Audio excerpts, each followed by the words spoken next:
나가시오! 당장 나가시오! 찍! 날카로운 파열음이 청와대 접견실의 정적을 단번에 갈라놓았습니다. 일본 특사가 거만하게 내밀었던 최고급 종이 계약서가 반으로 찢겨나갔습니다. 공중으로 흩날리는 종이 조각들이 마치 하얀 눈처럼 테이블 위로 떨어졌습니다. 그 짧은 순간 시간이 멈춘 듯 했습니다. 지금 뭐 하시는 겁니까? 일본 특사단장 다나카가 자리를 박차고 벌떡 일어났습니다. 그의 얼굴은 모욕감과 분노로 붉게 달아올라 있었습니다. 제정신입니까? 이게 얼마짜리 종이인 줄 아시오? 100억 달러입니다. 한국 돈으로 15조 원이라고요. 이 돈이면 당장 내일 터질 국가 부도를 막을 수 있습니다. 자존심 세우다가 국민들을 다 굶겨 죽일 작정입니까? 특사단장의 고함 소리가 청와대 본관을 쩌렁쩌렁 울렸습니다. 배석한 우리 측 경제수석과 참모들의 얼굴도 하얗게 질렸습니다. 모두가 숨소리조차 내지 못한 채 단 한 사람만을 바라보았습니다. 테이블 맞은편 휠체어에 앉아있는 늙고 병든 지도자 김대중 대통령은 떨리는 손으로 지팡이를 짚었습니다. 신음소리와 함께 그가 천천히 아주 힘들게 몸을 일으켰습니다. 불편한 다리가 위태롭게 후들거렸습니다. 그의 등은 세월의 무게와 나라의 빚 때문에 굽어 있었습니다. 하지만 안경 너머로 번뜩이는 눈빛 많은 굶주린 호랑이 같았습니다. 그는 찢어진 계약서 조각을 지팡이 끝으로 가리켰습니다. 여보시오. 낮지만 뼈를 깎는 듯한 서슬퍼런 목소리가 공간을 장악했습니다. 우리가 지금은 돈이 없어 밥을 굶고 있소. 길거리에는 쫓겨난 실직자들이 넘쳐나고 공장은 멈췄소. 하지만 내 눈에 흙이 들어가기 전엔 절대 안 돼요. 대통령이 한 걸음 일본 특사 앞으로 다가갔습니다. 그의 거친 숨소리가 특사의 귓가에 닿았습니다. 미래의 쌀을 팔아치우고 배를 채우느니 차라리 배를 고르며 자존심을 지키다 죽겠소. 반도체는 한국의 심장이요. 당신네들이 돈으로 살 수 있는 물건이 아니란 말이오. 돌아가시오. 당장 내 방에서 나가시오. 그날 대한민국은 일본이 내민 100억 달러라는 구명조끼를 칼로 찢어버렸습니다. 당장의 안락함 대신 뼈를 깎는 처절한 고통을 선택했습니다. 그 선택이 당시에는 얼마나 무모하고 미친 짓처럼 보였는지 모릅니다. 전 세계가 한국은 이제 끝났다고 스스로 무덤을 팠다고 비웃었습니다. 하지만 25년이 지난 지금 그날의 그 미친 선택은 역사를 뒤집는 신의 한 수가 되었습니다. 도대체 1998년 겨울 눈보라 치던 그 밀실에선 무슨 일이 있었던 걸까요? 일본은 왜 하필 반도체를 달라고 했을까요? 지금부터 1급 비밀 문서에 감춰져 있던 그날의 충격적인 진실을 공개합니다. 시계를 1997년 12월로 되돌려봅니다. 그 해 겨울바람은 유난히도 날카롭고 차가웠습니다. 대한민국이라는 거대한 배가 소용돌이 속으로 침몰하고 있었습니다. 국가 부도의 날, IMF라는 낯선 세 글자가 우리 삶을 덮쳤습니다. 거리는 쫓겨난 아버지들의 한숨으로 가득 찼습니다. 평생을 바쳐 일한 회사가 하루아침에 문을 닫았습니다. 어제까지 넥타이를 메고 출근하던 대기업 과장님이, 오늘 아침까지 기계를 돌리던 공장 사장님이 서울역 차가운 시멘트 바닥에 신문지를 깔고 누웠습니다. 그들은 소주 한 병을 나눠 마시며 소리 죽여 울었습니다. 내일 우리 아이들 학교 급식비는 어떡하나. 한강다리 위에는 매일 밤 경찰차가 사이렌을 울리며 달렸습니다. 절망을 이기지 못한 가장들이 검은 강물로 몸을 던졌습니다. 뉴스에서는 연일 장송국 같은 소식만 들려왔습니다. 오늘부로 5호그룹이 최종 부도 처리되었습니다. 환율이 2,000원을 돌파했습니다. 외환보유고가 바닥났습니다. 국가 부도까지 3일 남았습니다. 나라가 망했다는 탄식이 한반도를 뒤덮었습니다. 국민들은 장롱 깊숙이 넣어둔 아이의 돌반지까지 꺼냈습니다. 결혼할 때 받은 패물과 어머니의 유품인 금비녀까지 들고 나왔습니다. 나라를 살려보겠다고, 우리 아이들에게 빚더미를 물려줄 수 없다고, 그렇게 모은 금이 산을 이루었지만 역부족이었습니다. 밑빠진 독에 물붓기였습니다. 국가 신용등급은 쓰레기 수준인 정크로 추락했습니다. 해외에서는 한국을 부도난 구멍가게 취급했습니다. 석유를 실은 유조선들이 부산항에 들어오지 않고 뱃머리를 돌렸습니다. 신용장이 막혀 밀가루 한 포대도 수입할 수 없었습니다. 이대로 가면 일주일 안에 공장이 멈추고 전기가 끊길 판이었습니다. 청와대의 주인은 이제 막 당선된 김대중 대통령이었습니다. 아직 취임식도 하지 못한 대통령 당선인 신분이었습니다. 하지만 그는 승리의 기쁨을 누릴 새도 없었습니다. 그의 어깨에는 5천만 국민의 생존이라는 천근만근의 짐이 지워졌습니다. 청와대 지하 벙커 상황실의 공기는 차갑게 얼어붙어 있었습니다. 난방비를 아끼느라 실내는 냉골이었습니다. 대통령은 퉁퉁 부은 다리를 주무르며 보고서를 읽고 있었습니다. 식사는 다 불어터진 컵라면 하나가 전부였습니다. 저는 당시 경제수석 비서관으로 그의 곁을 지키고 있었습니다. 제 목소리는 공포로 떨리고 있었습니다. 카카, 상황이 생각보다 훨씬 심각합니다. 장부상에 남아있다던 달러가 실제로는 한 푼도 없습니다. 이대로 가면 다음 주 월요일 대한민국은 모라토리엄을 선언해야 합니다. 모라토리엄, 국가 파산 선언. 그것은 곧 대한민국의 심장이 멈춘다는 뜻이었습니다. 대통령이 젓가락을 내려놓고 깊은 한숨을 내쉬었습니다. 그의 안경 너머로 핏발선 눈이 보였습니다. 방법이 없겠소? 어디서든 돈을 구해와야 하오. 미국은 어떻소? 우리의 혈맹 아니오? 미국 재무부는 냉담합니다. IMF의 가혹한 구조조정을 받으랍니다. 그럼 중국은? 그들도 돕고 싶어 하지만 아직 그럴 여력이 없는 나라입니다. 사방이 벽으로 막힌 듯 답답했습니다. 우리는 벼랑 끝에 서 있었습니다. 발밑에는 천길 낭떠러지가 입을 벌리고 있었습니다. 그때 외교 라인을 통해 은밀한 전갈이 도착했습니다. 일본 정부가 비공식 특사를 보내겠다는 것이었습니다. 일본, 그들이 과연 우리를 도우러 오는 걸까요? 제가 의구심을 표하자 대통령이 지팡이를 짚고 일어섰습니다. 물에 빠진 사람은 지푸라기라도 잡는 법이오. 악마의 손이라도 잡아서 국민을 살려야 하오. 만나봅시다. 무슨 말을 하는지 드러나 봅시다. 그렇게 극비 회담이 잡혔습니다. 장소는 청와대 본관 가장 깊숙한 접견실. 시간은 모두가 잠든 자정.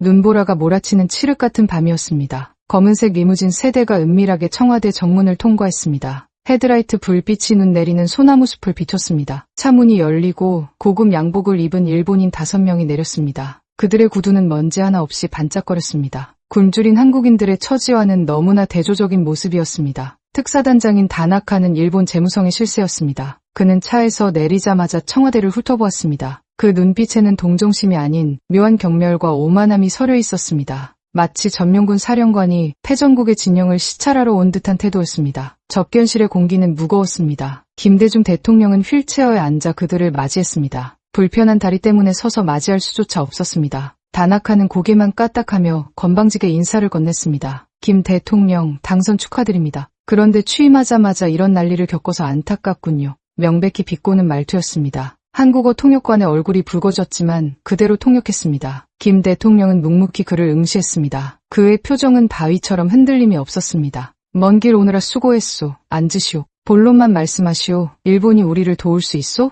다나카가 소파 깊숙이 몸을 파묻으며 다리를 꼬았습니다. 그는 찻잔을 들어 향을 음미하는 여유까지 부렸습니다. 우리의 속이 타들어가는 것을 즐기는 듯했습니다. 물론입니다. 일본은 한국에 가장 가까운 이웃 아닙니까? 이웃집에 불이 났는데 구경만 할 수는 없죠. 그는 옆에 있던 비서에게 손짓했습니다. 비서가 두툼한 가죽 가방을 테이블 위에 올려놓았습니다. 철컥. 가방이 열리고 그 안에서 두툼한 서류 뭉치가 나왔습니다. 다나카가 서류를 대통령 앞으로 밀어놓았습니다. 우리가 즉시 현금으로 100억 달러를 꽂아드리겠습니다. IMF를 통하지 않는 일본의 직접 지원 자금입니다. 이 돈이면 당장 급한 불은 끄고도 남습니다. 100억 달러.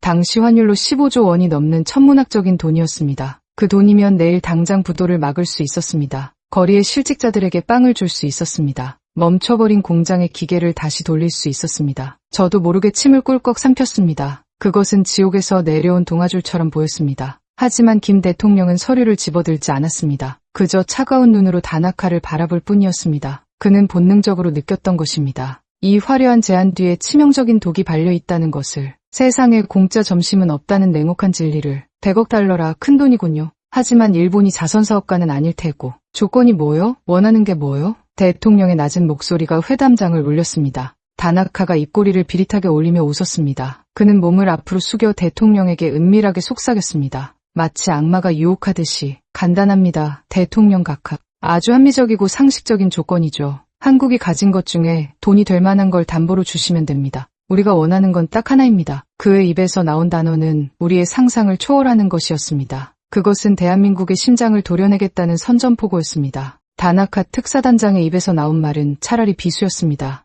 우리가 원하는 건 한국 반도체입니다. 삼성전자와 현대전자의 핵심 특허권, 그리고 경영에 참여할 수 있는 지분을 담보로 주십시오. 순간 접견실의 공기가 완전히 얼어붙었습니다. 창밖에서 몰아치는 눈보라 소리조차 들리지 않을 만큼의 정적이 흘렀습니다. 제 귀를 의심했습니다. 반도체. 그것은 1990년대 후반 대한민국이 유일하게 세계 1등을 다투던 분야였습니다. 우리 국민의 피와 땀으로 일궈낸 산업의 쌀이었습니다. 일본은 지금 우리가 물에 빠진 틈을 타서 그 심장을 내놓으라고 요구하는 것입니다. 다나카는 여유롭게 말을 이었습니다. 어차피 지금 한국 기업들 다 망해가고 있지 않습니까? 이대로 두면 헐값에 외국 투기 자본에 넘어갈 겁니다. 차라리 우리 일본이 맡아서 잘 관리해주겠다는 겁니다. 그것은 명백한 궤변이었습니다. 도와주는 척하면서 경쟁자의 싹을 아예 잘라버리겠다는 검은 속내였습니다. 다시 세계 전자산업의 패권을 일본이 가져가겠다는 야욕이었습니다. 저는 피가 거꾸로 솟아올라 참을 수가 없었습니다. 이건 너무한 거 아닙니까? 담보라니요? 이건 대놓고 기업을 강탈하겠다는 소리 아닙니까? 제가 자리를 박차고 일어나 소리쳤습니다. 하지만 다나카는 눈 하나 깜짝하지 않았습니다. 오히려 저를 한심하다는 눈빛으로 쳐다보았습니다. 김 수석, 감정적으로 대응할 때가 아닙니다. 싫으면 관두시죠. 우리도 아쉬울 거 없습니다. 당장 다음 주 월요일이면 한국은 부도 처리될 텐데 그때 가서 후회해도 소용없습니다. 치욕이었습니다. 힘없는 나라에 빌어먹을 서름이 뼈에 사무쳤습니다. 당장 내일 먹을 쌀이 없어서 집문서를 내놓아야 하는 가장의 심정이 이럴까요? 모든 참모들의 시선이 김대중 대통령에게로 향했습니다. 대통령은 아무 말 없이 고개를 숙이고 있었습니다. 그의 주름진 손이 부들부들 떨리고 있었습니다. 그것은 공포가 아니었습니다. 분노였습니다. 5,000년 역사를 지켜온 민족의 자존심이 짓밟힌 것에 대한 끓어오르는 분노였습니다. 그는 불편한 다리를 이끌고 아주 천천히 자리에서 일어났습니다. 지팡이를 짚는 손마디가 하얗게 질려 있었습니다. 그가 절뚝거리며 다나카 특사 앞으로 다가갔습니다. 그의 거친 숨소리가 다나카의 코잡에서 느껴졌습니다. 대통령의 안경 너머 눈빛이 활화산처럼 타오르고 있었습니다. 그는 테이블 위에 놓인 100억 달러짜리 계약서를 집어들었습니다. 모두가 마른 침을 삼키며 그 손끝을 바라보았습니다. 다나카가 비릿한 웃음을 지으며 말했습니다. 현명한 선택을 하실 거라 믿습니다, 카카. 여기에 서명만 하시면 내일 아침 한국의 운명이 바뀝니다. 김 대통령은 말없이 그를 응시했습니다. 그리고 그의 손에 힘이 들어갔습니다. 찍! 날카로운 파열음이 회담장의 정적을 갈기갈기 찢어놓았습니다. 최고급 종이로 만들어진 계약서가 반으로 찢겨나갔습니다. 다나카의 눈이 튀어나올 듯 커졌습니다. 지금 뭐 하시는 겁니까? 대통령은 대답 대신 찢어진 계약서를 다시 한번 겹쳐주었습니다. 찌찌직! 다시 한번 종이 찢는 소리가 울려 퍼졌습니다. 100억 달러가 15조 원의 돈이 허공에서 종이 조각이 되어 흩날렸습니다. 마치 창밖의 하얀 눈발처럼 테이블 위로 떨어져 내렸습니다. 이 미친 노인네가. 다나카가 모욕감을 이기지 못하고 자리를 박차고 일어났습니다. 그의 얼굴은 불그락푸르락해져 있었습니다. 한국이 망해도 좋단 말이오? 자존심 세우다가 국민들을 다 굶겨 죽일 작정입니까? 김 대통령은 지팡이를 쾅 소리가 나게 바닥에 내리찍었습니다. 그의 목소리가 천둥처럼 터져나왔습니다. 여보시오.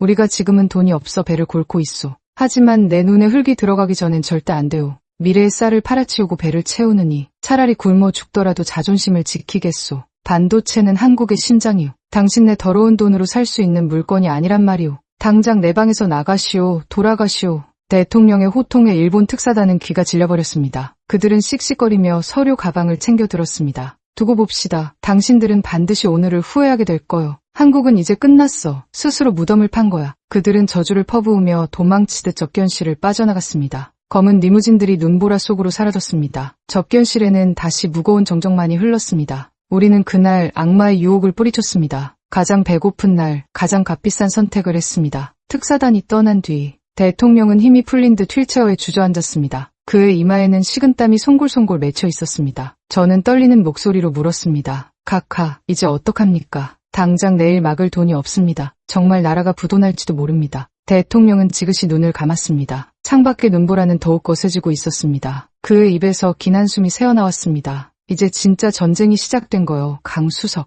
이제 우리는 아무런 보호장비 없이 맨몸으로 저 폭풍우 속에 서야 하오. 그의 말대로였습니다. 일본의 보복은 상상을 초월할 만큼 잔혹하게 다가오고 있었습니다. 일본 특사단이 떠난 다음 날 아침, 대한민국에는 피비린내 나는 보복의 폭풍이 몰아쳤습니다. 도쿄의 재무성은 자비가 없었습니다. 한국에 빌려준 모든 단기 자금을 즉시 회수하라. 만기 연장은 없다. 오늘 당장 갚게 만들어라. 명령 하나에 수조 원의 자금이 썰물처럼 빠져나갔습니다. 서울의 증권가는 아수라장이 되었습니다. 주식 상황판은 온통 시뻘건 하락 화살표로 뒤덮였습니다. 종합주가지수는 바닥을 뚫고 지하로 추락했습니다. 은행장들의 전화통에는 불이 났습니다. 일본 은행들이 돈을 다 빼갑니다. 당장 막을 달러가 없습니다. 은행 문을 닫아야 합니다. 하지만 진짜 지옥은 금융이 아니었습니다. 산업 현장에서 비명소리가 터져나왔습니다. 일본은 반도체 공장을 멈추게 할 치명적인 무기를 꺼냈습니다. 소재 수출 지연, 반도체를 만드는 데 필수적인 화학약품과 부품들. 당시 우리는 그 대부분을 일본산에 의존하고 있었습니다. 일본 세관은 갑자기 한국행 화물 검사를 강화했습니다. 서류 미비다, 통관 보류해, 전수 조사를 실시한다.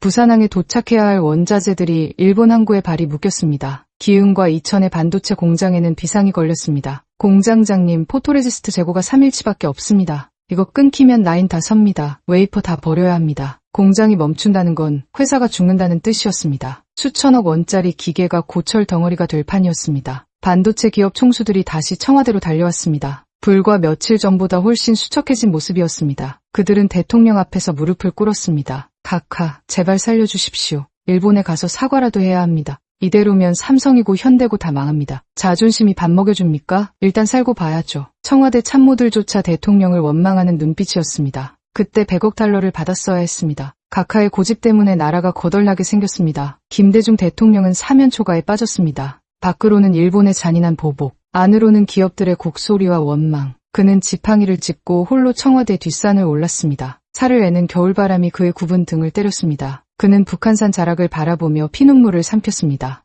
내가 틀린 것인가? 내 아집 때문에 국민들을 사지로 몬 것인가? 악마의 손을 잡고 편하게 갈 수도 있었습니다. 무릎 한번 꿇으면 배불리 먹을 수 있었습니다. 하지만 그는 알고 있었습니다. 한번 무릎 꿇은 종은 영원히 주인을 섬겨야 한다는 것을. 지금 반도체를 넘기면 우리 아이들은 영원히 일본의 하청업체 직원으로 살아야 한다는 것을. 대통령은 지팡이를 꽉 쥐었습니다. 손바닥에서 피가 배어 나올 정도였습니다. 그는 다시 산을 내려왔습니다. 그의 눈빛은 이전보다 더 차갑고 단단해져 있었습니다. 그는 비서실장을 불렀습니다. 강수석.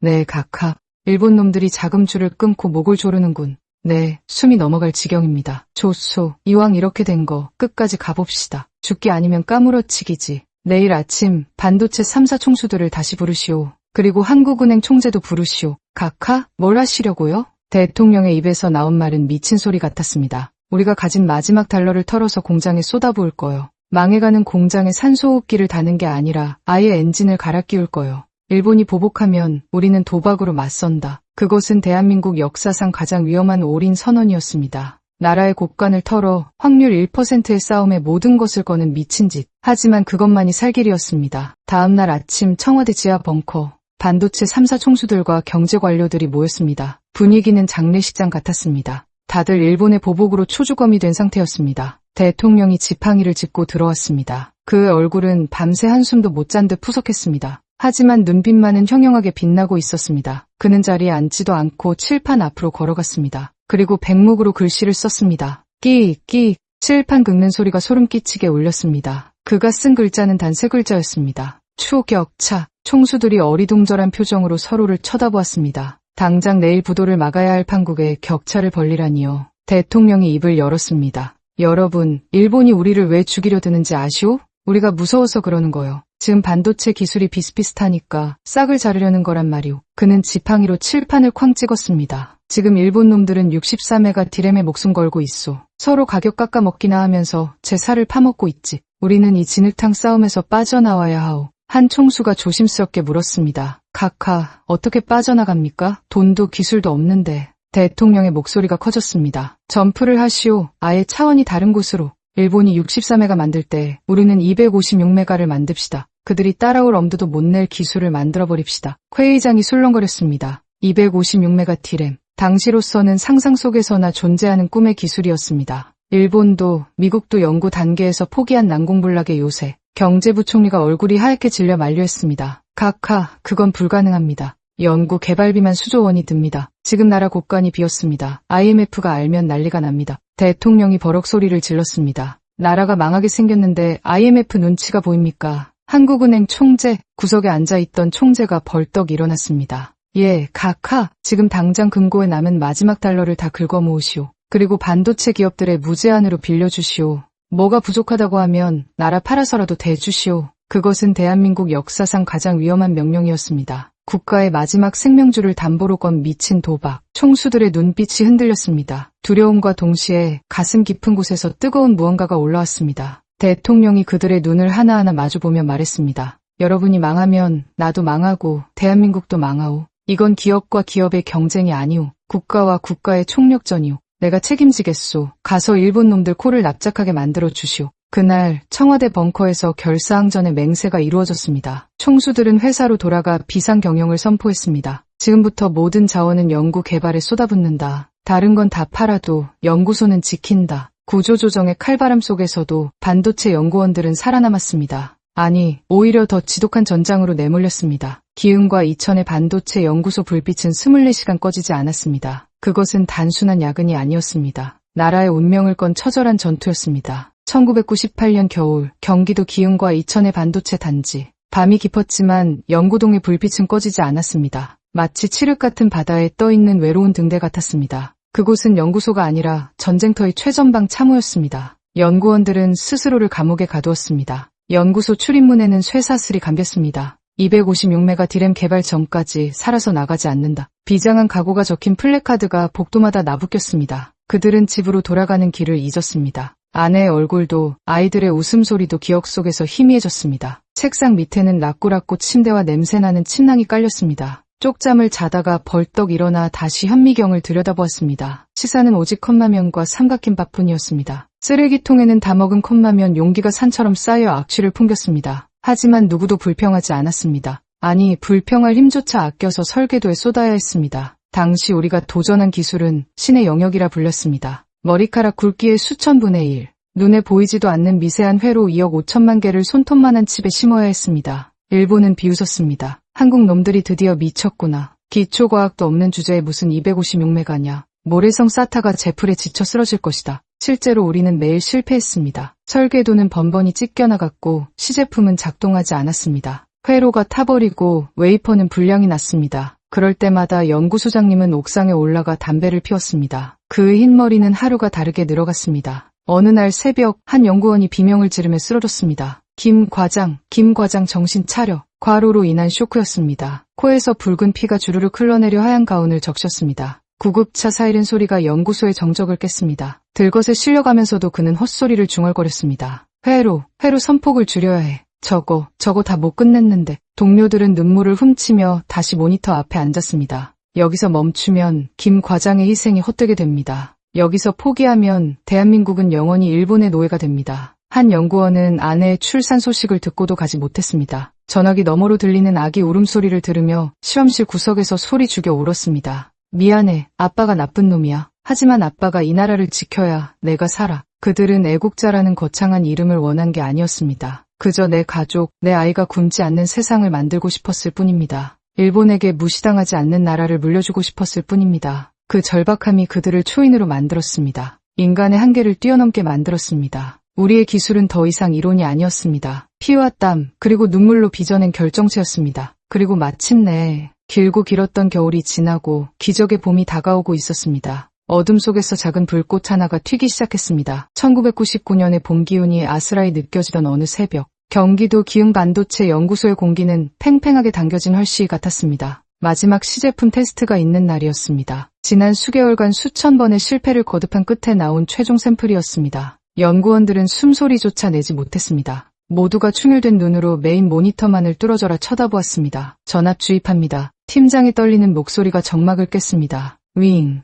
기계가 돌아가는 소리가 천둥 소리처럼 크게 들렸습니다. 그래프가 요동치기 시작했습니다. 전류가 회로를 타고 흐르기 시작했습니다. 1초가 1년처럼 느껴지는 영겁의 시간이 흘렀습니다. 누군가는 두 손을 모아 기도를 했습니다. 누군가는 입술을 깨물며 눈을 질끈 감았습니다.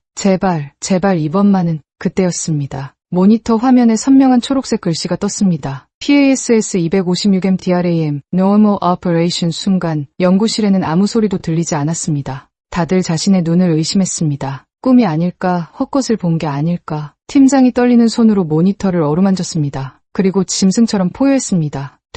됐어, 성공이다. 우리가 해냈다. 으아. 그제야 연구원들이 서로를 얼싸안고 뛰기 시작했습니다. 엄마, 나 해냈어. 우리가 일본을 이겼어. 연구실은 순식간에 눈물바다가 되었습니다. 방진복을 입은 사내들이 바닥에 뒹굴며 엉엉 울었습니다. 서로의 땀 냄새나는 어깨를 두드리며 통곡했습니다. 코피를 쏟으며 쓰러졌던 김 과장도 아픈 몸을 이끌고 나와 만세를 불렀습니다. 그것은 단순한 기술 개발이 아니었습니다. 죽어가던 대한민국의 심장을 다시 뛰게 만든 심폐소생술이었습니다. 같은 시각 청와대 관저. 잠 못 이루고 뒤척이던 김대중 대통령의 머리맡에 한라인 전화기가 울렸습니다. 새벽 4시. 불길한 예감에 대통령의 손이 떨렸습니다. 여보세요. 수화기 너머로 흐느끼는 소리가 들려왔습니다. 반도체 기업의 총수였습니다. 카카. 무슨 일이오? 실패했소? 아닙니다. 해냈습니다. 카카. 세계 최초입니다. 일본보다 1년은 앞선 기술입니다. 이제 우리는 살았습니다. 대통령은 아무 말도 하지 못했습니다. 그저 수화기를 꽉 쥔 채 하염없이 눈물을 흘렸습니다. 그의 낡은 안경 위로 뜨거운 눈물이 뚝뚝 떨어졌습니다. 고맙소. 정말 고맙소. 당신들이 나라를 구했소.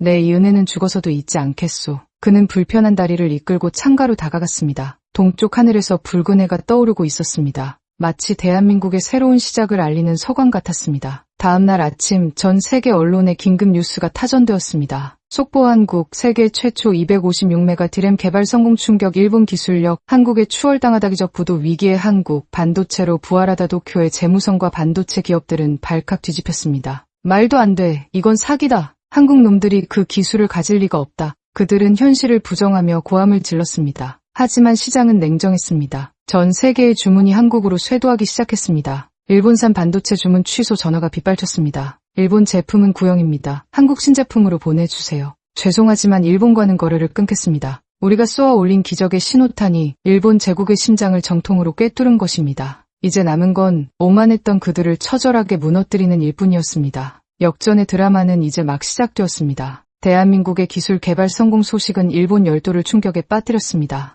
하지만 그들은 패배를 인정하지 않았습니다. 오히려 자존심의 상처를 입은 맹수처럼 더 사납게 날뛰기 시작했습니다. 도쿄의 재무성 관료들은 긴급 회의를 소집했습니다. 이대로 한국에게 주도권을 뺏길 수는 없다. 우리의 자본력으로 찍어 누르면 저들은 버티지 못한다. 일본 정부는 극약 처방을 내렸습니다. NEC, 히타치, 미쓰비시 등 내로라 하는 반도체 기업들을 하나로 합쳤습니다. 그렇게 탄생한 것이 바로 거대 연합군 엘피다였습니다. 한국 반도체를 지구상에서 지워버리겠다. 그들은 막대한 정부 보조금을 등에 업고 무차별 폭격을 시작했습니다. 이른바 치킨 게임. 누구 하나가 죽을 때까지 가격을 낮추는 출혈 경쟁이었습니다. 일본은 디램 가격을 생산원가 이하로 후려쳤습니다. 10달러짜리 반도체를 3달러에 팔아치웠습니다. 우리는 버틸 돈이 있다. 한국은 1년 안에 말라 죽을 것이다. 그들의 계산은 단순했습니다. 돈으로 목을 조르면 가난한 한국 기업들은 대기를 들 것이라는 계산. 하지만 그들은 치명적인 오판을 하고 있었습니다. 이 싸움은 돈의 싸움이 아니라 기술의 싸움이라는 것을 몰랐습니다. 우리가 개발한 256메가 디램은 괴물이었습니다. 일본이 만드는 64메가 디램 4개를 합쳐야 우리 칩 하나 성능이 나왔습니다. 생산원가 자체가 달랐습니다. 우리는 웨이퍼 한 장에서 수백 개의 칩을 찍어낼 때 일본은 불량품을 골라내느라 허덕였습니다. 세계적인 PC 제조업체들이 움직이기 시작했습니다. 델, HP, 애플, 그들은 냉정했습니다. 일본 제품은 싸지만 전기를 많이 먹고 느립니다. 한국 삼성 제품은 비싸지만 성능이 압도적입니다. 우리는 한국 반도체를 쓰겠습니다. 주문이 한국으로 쏠리기 시작했습니다. 일본은 팔면 팔수록 적자가 눈덩이처럼 불어났습니다. 제 살을 깎아먹는 자충수가 되었습니다. 시간이 흐를수록 일본 기업들의 곡소리가 커졌습니다. 공장에는 재고가 산더미처럼 쌓였습니다. 직원들은 해고되고 라인은 멈췄습니다. 그 거만했던 일본 특사단장 다나카. 그는 재무성 집무실에서 매일 올라오는 보고서를 보며 손을 떨었습니다. 엘피다 메모리 3분기 연속 사상 최대 적자 한국 반도체 점유율. 일본 추월 확실시 그는 위스키 병을 집어던지며 소리쳤습니다. 도대체 저 조그만 나라가 무슨 짓을 한 거야. 어떻게 1년 만에 우리를 앞지를 수가 있어. 하지만 버스는 이미 떠난 뒤였습니다. 밑빠진 독에 물을 붓던 일본 정부도 결국 두 손을 들었습니다. 더 이상 지원은 없다. 각자 도생하라. 그 선언은 일본 반도체 제국의 사망 선고였습니다. 거대했던 공룡들이 하나둘 쓰러지기 시작했습니다. 도시바가 흔들리고 엘피다가 법정 관리를 신청했습니다. 소니의 전자 왕국 신화가 무너져 내렸습니다. 한때 세계 시장의 80%를 지배했던 일본 반도체. 그 철옹성이 대한민국의 기술 한 방에 모래성처럼 허물어졌습니다. 도쿄의 밤거리는 화려했지만 전자상가 아키하바라의 불빛은 꺼져가고 있었습니다. 반면 대한민국 기흥과 이천의 공장은 24시간 굉음을 내며 돌아갔습니다. 수출 컨테이너를 실은 트럭들이 고속도로를 가득 메웠습니다. 우리는 전쟁에서 승리했습니다. 총성 없는 전쟁, 가장 잔혹했던 치킨 게임의 승자는 대한민국이었습니다. 김대중 대통령은 청와대 집무실에서 그 뉴스를 조용히 지켜보았습니다. 그의 입가에 옅은 미소가 번졌습니다. 우리가 이겼소. 이제 아무도 우리를 넘보지 못할 거요. 이제 마지막 이야기만이 남았습니다. 그로부터 25년이 흐른 지금 우리는 어디에 서 있을까요? 시계바늘은 돌고 돌아 2025년 현재에 도착했습니다. 저는 이제 지팡이 없이는 걷기 힘든 백발의 노인이 되었습니다. 오늘 밤 저는 서울 남산타워에 올라가 야경을 내려다봅니다. 눈부시게 화려한 불빛들이 은하수처럼 흐르고 있습니다. 저기 보이는 강남의 빌딩 숲, 판교의 테크노밸리, 기흥과 평택의 거대한 반도체 라인. 이 모든 빛의 원천은 바로 27년 전 그 춥고 배고팠던 겨울에 시작되었습니다. 대한민국은 이제 명실상부한 세계 1위 반도체 제국입니다. 전 세계 스마트폰의 절반이 우리 반도체로 돌아갑니다. 인공지능, 자율주행, 클라우드 서버, 미래 산업의 심장은 모두 메이드 인 코리아로 뛰고 있습니다. 반면 한때 우리를 조롱했던 일본을 봅니다. 그들의 전자산업은 몰락했습니다. 소니, 파나소닉, 도시바. 과거의 영광은 박물관에나 남아 있습니다. 얼마 전 저는 뉴스에서 낯익은 얼굴을 보았습니다. 그때 그 일본 특사단장 다나카였습니다. 이제는 그도 꼬부랑 할아버지가 되어 휠체어에 앉아 있었습니다. 기자가 그에게 물었습니다. 일본 반도체는 왜 한국에게 졌습니까? 다나카는 회한에 잠긴 눈으로 대답했습니다. 우리는 돈을 믿었고 한국은 사람을 믿었다. 우리는 현실에 안주했고 그들은 미래에 도박을 걸었다. 그때 그 계약서가 찢어지던 날 이미 승패는 결정나 있었던 것이다. 그의 고백을 들으며 저는 조용히 눈물을 훔쳤습니다. 통쾌함보다는 먼저 가신 그분에 대한 그리움이 사무쳤기 때문입니다. 저는 국미편충원으로 향했습니다. 김대중 대통령의 묘역 앞에 국화꽃 한 송이를 놓았습니다. 차가운 비석을 어루만지며 속삭였습니다. 카카, 보고 계십니까? 당신이 지켜낸 그 씨앗이 이렇게 거대한 숲이 되었습니다. 굶어 죽더라도 미래를 팔지 않겠다던 그 고집이 오늘의 대한민국을 먹여 살리고 있습니다. 바람이 불어와 비석 옆에 태극기를 흔들었습니다. 마치 그분이 수고했다, 고생했다며 어깨를 두드려주시는 것 같았습니다. 존경하는 국민 여러분, 우리는 참으로 지독하고도 위대한 세월을 건너왔습니다. IMF의 그 차가운 겨울, 금반지를 내놓고 구조조정의 칼바람을 맞으며 버텨냈습니다. 여러분이 흘린 눈물 한 방울, 땀방울 하나가 모여 이 기적을 만들었습니다. 지금 우리가 누리는 이 풍요는 공짜가 아닙니다. 선배 세대가 피눈물로 지켜낸 자존심의 대가입니다. 혹시 지금 사는 게 힘들고 지치십니까? 앞이 보이지 않아 절망하고 계십니까? 기억하십시오. 우리는 빈손으로 세계 최강 일본을 꺾은 민족입니다. 맨주먹으로 폐허 위에서 꽃을 피운 사람들입니다. 그 어떤 위기가 와도 우리는 반드시 이겨낼 것입니다. 그때처럼, 그리고 지금처럼. 이 위대한 역사의 주인공은 바로 여러분입니다.